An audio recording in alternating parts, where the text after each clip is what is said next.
Hello friends, welcome back to my channel. मैं हूं आपकी फ्रेंड वर्षा। आज की इस वीडियो में हम बात करेंगे यहाँ पे इंटरनेशनल बिजनेस की। इंटरनेशनल बिजनेस क्या होता है, इसका पर्पस क्या है, यानी इसका ऑब्जेक्ट, और साथ में बात करेंगे इसके मेरिट्स एंड डिमेरिट्स की। तो स्टार्ट करते हैं वीडियो को। आप लोग आ जाइए, और वीडियो आपको अगर पसंद आती है तो लाइक कीजिएगा, फ्रेंड्स या शेयर कीजिएगा, और किसी भी तरह की कोई भी क्वेरी हो तो ज़रूर बताइएगा। तो स्टार्ट करते हैं। पहले एक बार सब लोग आ जाइए, फिर स्टार्ट करते हैं इसको।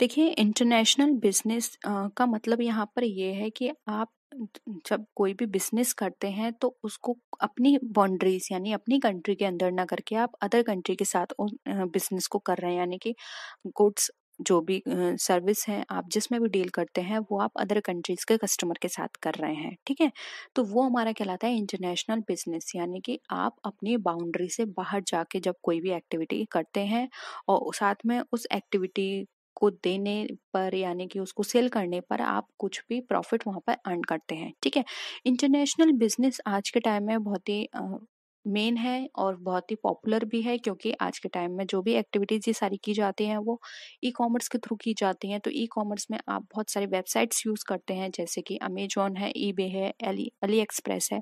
ये सारी वेबसाइट्स क्या करती हैं, आपको हेल्प करती हैं आपके बिजनेस को बढ़ाने में। आप यहाँ पर जाके अपने प्रोडक्ट को वहाँ पर लिस्ट करा सकते हैं, उसको सेल कर सकते हैं किसी भी कस्टमर को जो बाहर किसी भी कंट्री में रहता है।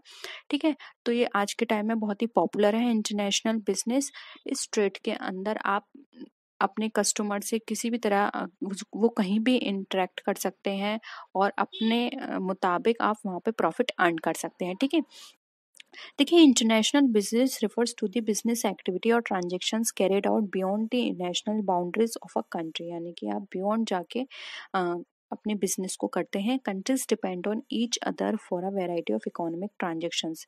ये डिपेंड करते हैं इकोनॉमिक वेरियस इकोनॉमिक ट्रांजेक्शन्स पर। अब इसमें आपके गुड्स भी हो सकते हैं, सर्विसेज हो सकती है, और कैपिटल भी हो सकती है। जरूरी नहीं है आप कोई बिजनेस करें सिर्फ गुड और सर्विस का। आप ये भी कर सकते हैं कि आप किसी अदर कंट्री के साथ मिलकर अपनी कैपिटल वहाँ पे इन्वेस्ट कर सकते हैं। आपको ना वहाँ पर गुड में डील करना है, ना ही आपको सर्विस में डील करना है। बस वहाँ पे अगर आपने इन्वेस्ट करते तो वो भी आपका इंटरनेशनल बिजनेस का पार्ट कहलाता है। ठीक है, अब हम यहाँ पर ऑब्जेक्टिव पढ़ेंगे, जिससे आपको और भी ज़्यादा क्लियर हो जाएगा कि इंटरनेशनल बिजनेस क्या होता है। फर्स्ट आता है हमारा प्रॉफिट एडवांटेज। ये हमारा इंपॉर्टेंट ऑब्जेक्टिव होता है इंटरनेशनल बिजनेस का। प्रॉफिट एडवांटेज, इंटरनेशनल बिजनेस में आप अपना ज़्यादा से ज़्यादा प्रॉफिट वहाँ पे ऐड कर सकते हैं। जो भी आप डोमेस्टिक बिजनेस में या फिर अपनी कंट्री में अर्न करते हैं, उससे ज़्यादा आप यहाँ पर अर्न कर सकते हैं, क्योंकि यहाँ पे पॉसिबिलिटीज़ ज़्यादा होती हैं। यहाँ पर आप जो भी आपका टोटल प्रॉफिट है उससे 100% और भी ज़्यादा इंक्रीज कर सकते हैं, क्योंकि यहाँ पे फॉरेन मार्केट में आपको कस्टमर्स वैरायटी के मिलेंगे, और यहाँ पर आपको इतना प्रॉब्लम भी नहीं होगा अपने प्रोडक्ट को सेल करने में। ठीक है, क्योंकि अदर कंट्री में जब भी आप प्रोडक्ट को सेल करते हैं तो वहाँ पर उसकी कॉस्ट वो लोग नहीं लगा पाते हैं कि इस प्रोडक्ट की जो कॉस्ट है टोटल कितनी आई होगी, क्योंकि उनके लिए वो प्रोडक्ट एकदम न्यू होता है। इसलिए वहाँ पर आप अपने मुताबिक वहाँ पे प्रॉफिट ऐड करके उस प्रोडक्ट को सेल कर सकते हैं। सेकंड आता है हमारा ग्रोथ अपॉर्चुनिटी। देखिए, इंटरनेशनल बिजनेस में जब भी हम अदर कंट्री में जाके बिजनेस की बात करते हैं तो वहाँ पे हमारी ग्रोथ अपॉर्चुनिटी जो होती हैं वो बढ़ जाती हैं, क्योंकि वहाँ पर आपके प्रोडक्ट एकदम न्यू होता है। इसलिए कस्टमर आपके प्रोडक्ट की तरफ अट्रैक्ट होते हैं। अट्रैक्शन उनका बहुत ज़्यादा होता है आपके प्रोडक्ट की तरफ, इसलिए आपको एक अपॉर्चुनिटी मिल जाती है अपने प्रोडक्ट की वहाँ पे ग्रोथ करने में। थर्ड आता है हमारा helps in removing domestic market constants. अब यहाँ पर देखिए, इंटरनेशनल बिजनेस आपकी हेल्प करता है अगर किसी भी तरह के डोमेस्टिक मार्केट कॉन्स्टेंट्स है आपके यहाँ, जैसे कि अगर अगर किसी भी तरह की स्केल इकोनॉमीज आपके यहाँ अराइज होती है, तो जैसे कि आप टेक्नोलॉजी एडवांटेज ले सकते हैं वहाँ जाके, अपने बिजनेस को वहाँ पे इंक्रीज कर सकते हैं। या फिर आप अगर आपके यहाँ आपकी कंट्री में वो प्रोडक्ट बिल्कुल डाउनवर्ड में जा चुका है, यानी कि सब लोग उसको प्रोडक्ट को यूज करके उसको अब दूसरे प्रोडक्ट की तरफ स्विच ओवर कर चुके हैं, तो इस तरह की चीजें आप अदर कंट्री में जाके फेस नहीं करनी पड़ेंगी। आप वहां पर शुरुआत से अपने प्रोडक्ट के लिए एक मार्केट तैयार कर सकते हैं। फिर है टू अर्न फॉरेन एक्सचेंज। अब यहाँ पे देखिए फॉरेन एक्सचेंज अर्न करने में भी हेल्प करती है आपका इंटरनेशनल बिजनेस। जब भी आप किसी प्रोडक्ट को अगर बाहर जाके बेचोगे तो वहाँ पर आपको उनकी कंट्री में पेमेंट मिलेगा, उनकी करेंसी में, ठीक है, उनकी कंट्री में जो भी करेंसी होगी। तो इससे क्या होगा, आपके पास फॉरेन एक्सचेंज का आप अच्छे से यूज़ कर पाएंगे, क्योंकि आपको पता है कि अदर कंट्री में और आपकी कंट्री की करेंसी दोनों में बहुत डिफरेंस होता है। तो इससे आपको क्या होगा, फॉरेन एक्सचेंज में हेल्प मिलेगी। फिर आता है next point, to make optimum utilisation of resources. अब यहाँ पे जो अगर किसी भी तरह के आपके पास रिसोर्सेज हैं तो इंटरनेशनल बिजनेस के थ्रू आप उनका ऑप्टिमम यूटिलाइजेशन कर सकते हैं। क्योंकि देखिए अगर आप कोई भी प्रोड्यूस गुड्स है जो बहुत लार्ज स्केल में आपने प्रिपेयर किया था, लेकिन अब उसका मार्केट यहाँ पे ख़त्म हो चुका है, तो अगर आप दूसरे कंट्री में जाके उसको सेल करेंगे तो यहाँ पर क्या होगा, अगर यहाँ पर आपका वो बेकार पड़ा हुआ था माल सारा जो प्रिपेयर होके रखा हुआ था आपके गोडाउन में, लेकिन क्योंकि यहाँ पर अब उसका मार्केट नहीं था, लेकिन अगर आप दूसरी कंट्री में जाके उसको सेल करेंगे तो आपको पूरा मार्केट वहाँ पे मिल जाएगा, और आपका प्रोडक्ट जो बन चुका है या फिर जो जिसमें आप डील कर रहे हैं वो उसके लिए वहाँ पे एक नया मार्केट में वहाँ पे बन जाएगा। ठीक है, तो आपका यहाँ पे रिसोर्सेज क्या हो जाएंगे, ऑप्टिमम यूटिलाइजेशन उनका हो जाएगा। फिर आता है टू स्प्रेड बिजनेस रिस्क। अब देखिए स्प्रेड बिजनेस रिस्क की यहाँ पे बात करें तो देखिए ये जरूरी नहीं है कि अगर आपको एक कंट्री में लॉस हुआ है तो आपको दूसरी कंट्री में भी लॉस होगा, क्योंकि अगर आपका बिजनेस एक से ज़्यादा कंट्री में वहाँ रन कर रहा है तो यहाँ पर आप क्या कर सकते हैं, एक कंट्री के लॉस को दूसरी कंट्री के प्रॉफिट से यहाँ पर आप उसको से एडजस्ट कर सकते हैं। ठीक है, यानी कि एक में लॉस हो रहा है तो दूसरे के प्रॉफिट से आप अपने उस लॉस को कम कर सकते हैं। फिर आता है to get benefits from government. अब यहाँ पर क्या होता है, जब भी आप इंटरनेशनल बिजनेस में डील करते हैं या फिर इंटरनेशनल जाके अपने बिजनेस को ग्रो करते हैं तो आपकी गवर्नमेंट भी आपको हेल्प करती है, आपको बहुत सी सब्सिडी प्रोवाइड करती है, आपके ऊपर बहुत सारे जो टैक्स लगते हैं उनको कम करती है, साथ ही साथ आपको हेल्प भी करती है फाइनेंशियली, अगर आपको फाइनेंशियली सपोर्ट की ज़रूरत होती है तो इस तरह की चीज़ें भी आपको गवर्नमेंट की तरफ से बहुत सारी हेल्प मिलती है। तो ये अभी आपके लिए एक बेटर वे है कि आप अपने बिजनेस को और ज़्यादा ग्रोथ कर दे सकते हैं। ठीक, अब आता है इसके मेरिट्स की, यानी कि इंटरनेशनल बिजनेस के क्या क्या मेरिट्स हैं। फर्स्ट आता है हमारा इंक्रीज्ड रेवेन्यू।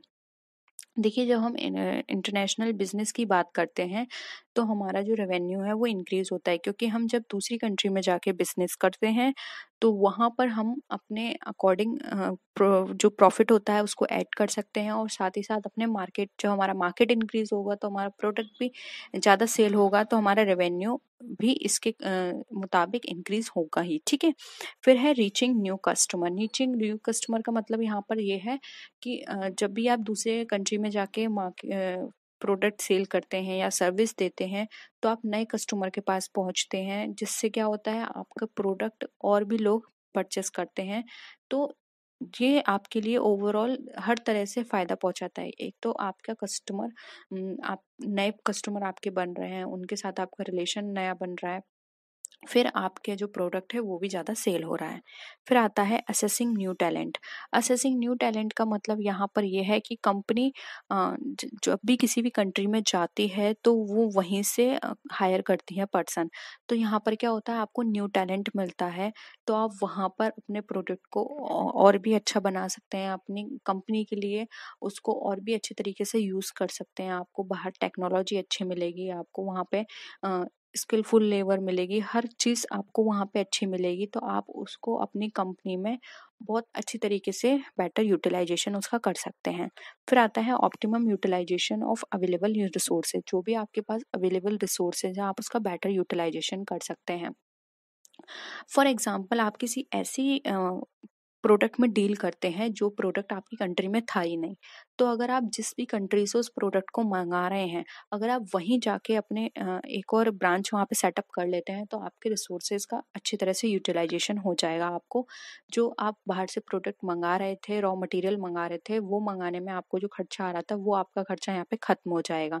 तो इससे क्या होगा, आप वहाँ जाके कम प्राइस पर अपने प्रोडक्ट को वहाँ पे बना सकते हैं और फिर वहाँ सेल कर सकते हैं। ठीक है, तो आपका काफ़ी हद तक जो अमाउंट है जो ट्रांसपोर्टेशन में लग रहा था वो आप वहाँ पे बचा सकते हैं। फिर है बेनिफिट्स टू कंज्यूमर्स। अब यहाँ पर बेनिफिट्स ऑफ कंज्यूमर की बात करें तो इंटरनेशनल मार्केट में जो कंज्यूमर्स होते हैं वो डोमेस्टिक गुड्स और इंटरनेशनल गुड्स में चूज कर सकते हैं, यानी उनके पास क्या होती है, वैरायटी काफ़ी आ जाती है। वो इजीली ये फाइंड आउट कर सकते हैं कि उनको कौन सा प्रोडक्ट चाहिए, क्योंकि अब उनके पास वैरायटी है। तो ये कंज्यूमर्स के लिए या फिर कस्टमर्स के लिए भी क्या होता है, एक तरह से बेनिफिट साबित होती हैं इस तरह के बिजनेस, क्योंकि उनके पास अब क्वालिटी ज़्यादा है और लो प्राइस पर उन्हें प्रोडक्ट मिल जाता है। अगर देखें तो बहुत सारी, क्योंकि लो प्राइस पे क्यों मिलता है इसका भी एक रीज़न है, क्योंकि हमारे यहाँ जो प्रोडक्ट बनता है वो मैन मेड होता है, इसलिए उसकी कॉस्ट ज़्यादा होती है। और बाहर जो प्रोडक्ट बनता है वो मशीन से बनता है, कम टाइम में ज़्यादा प्रोडक्ट बनता है, इसलिए उनकी कॉस्ट कम आती है, इसलिए वो सस्ता मिलता है। इसलिए कस्टमर को इससे बेनिफिट मिलता है। वो अपनी कंट्री के प्रोडक्ट ना खरीद के बाहर वाले प्रेफर करते हैं, क्योंकि बाहर उनको चीप प्राइस पे मिल जाते हैं और बेटर क्वालिटी में मिलते हैं। नेक्स्ट है प्रोडक्ट फ्लेक्सिबिलिटी। प्रोडक्ट फ्लेक्सिबिलिटी की देखिए यहाँ पर बात करें तो जो अगर हम किसी प्रोडक्ट की डिमांड करते हैं और अगर वो हमारे मार्केट में नहीं है, ठीक है, डोमेस्टिक मार्केट में नहीं है, तो वो हमें इंटरनेशनल मार्केट में मिल जाता है। बाहर फॉरेन कंट्री से वेबसाइट के थ्रू या फिर और भी बहुत सारे आजकल हर जगह इनके ब्रांच भी ओपन हो गए हैं, तो हम वहाँ से जाके इन प्रोडक्ट को ले सकते हैं। प्रोडक्ट फ्लेक्सिबिलिटी है, क्योंकि वो प्रोडक्ट जरूरी नहीं है कि सिर्फ अब आपकी कंट्री में ही बनता है, अब वो प्रोडक्ट मोस्टली हर कंट्री में मिल जाता है, तो आप के लिए भी बहुत आसानी होती है इस तरह के प्रोडक्ट को फाइंड आउट करने में। फिर आता है ब्रांड इमेज।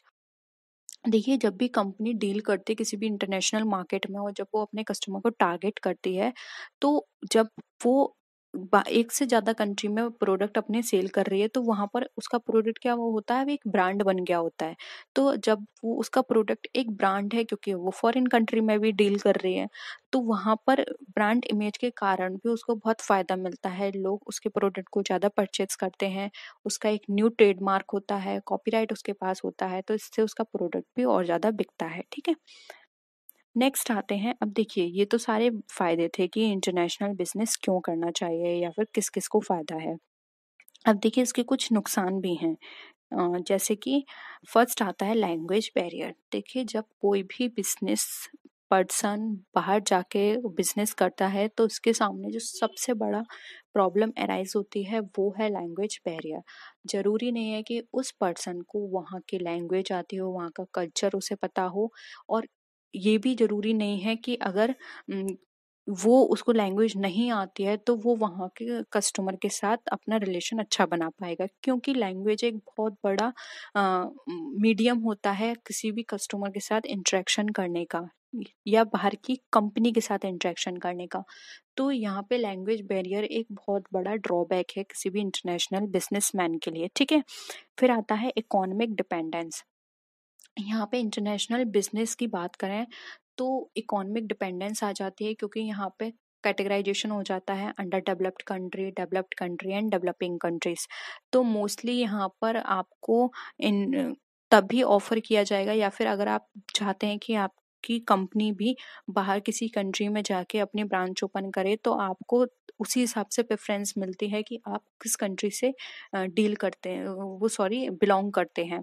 आप डेवलप्ड कंट्री से हैं, अंडर डेवलप्ड कंट्री से हैं, किस कंट्री से हैं, तभी आपको प्रेफरेंस मिलती है। और अ, उस जगह की जो सरकार है या फिर वहाँ के जो लोग हैं आपको उसी के अकॉर्डिंग देखते हैं, नहीं तो आपका एक्सप्लॉयटेशन होता है या फिर आपको उस तरह का मार्केट नहीं मिल पाता है, आप वहाँ पे सरवाइव नहीं कर पाएंगे। ठीक है, फिर आता है misutilisation of natural resources.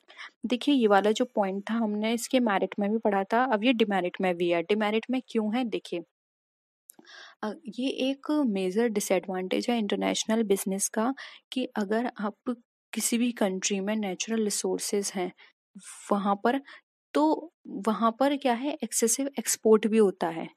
अगर किसी कंट्री में नेचुरल रिसोर्सेज ज़्यादा है तो वहाँ पर एक्सेसिव एक्सपोर्ट भी होगा।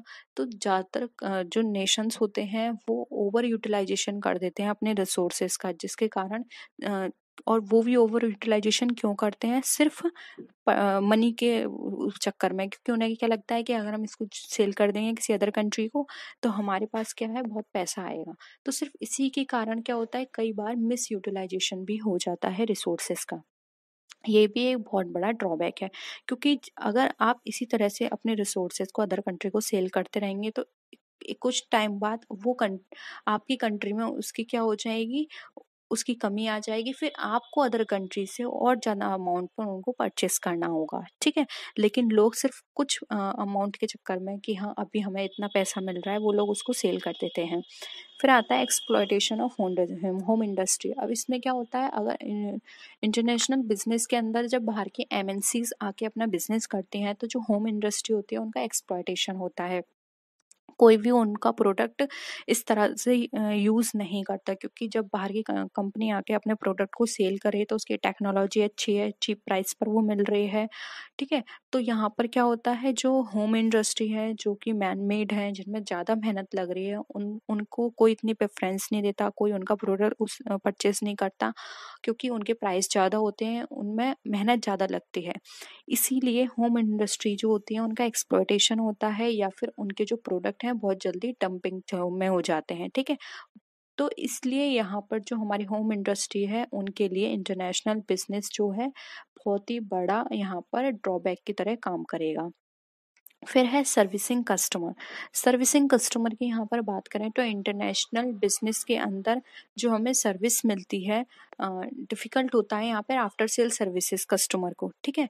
यहाँ पर जो सर्विस मिलेगी, सिर्फ आपने परचेस कर लिया, उसके बाद उस प्रोडक्ट में आपको किसी भी तरह की कोई भी प्रॉब्लम आ रही है तो उसको आप ठीक कराने में आपको बहुत टाइम लगेगा, क्योंकि यहाँ पर देखिए ठीक कराने में आपको फर्स्ट वहाँ का कल्चर पता होना चाहिए कि वो किस अकॉर्डिंग आपके प्रोडक्ट को यहाँ पर ठीक करेंगे, ठीक है। सेकंड, आपको उनकी लैंग्वेज पता होनी चाहिए, तभी आप उनको कम्युनिकेट कर सकते हैं कि आपके प्रोडक्ट में किस तरह की कमी आई है।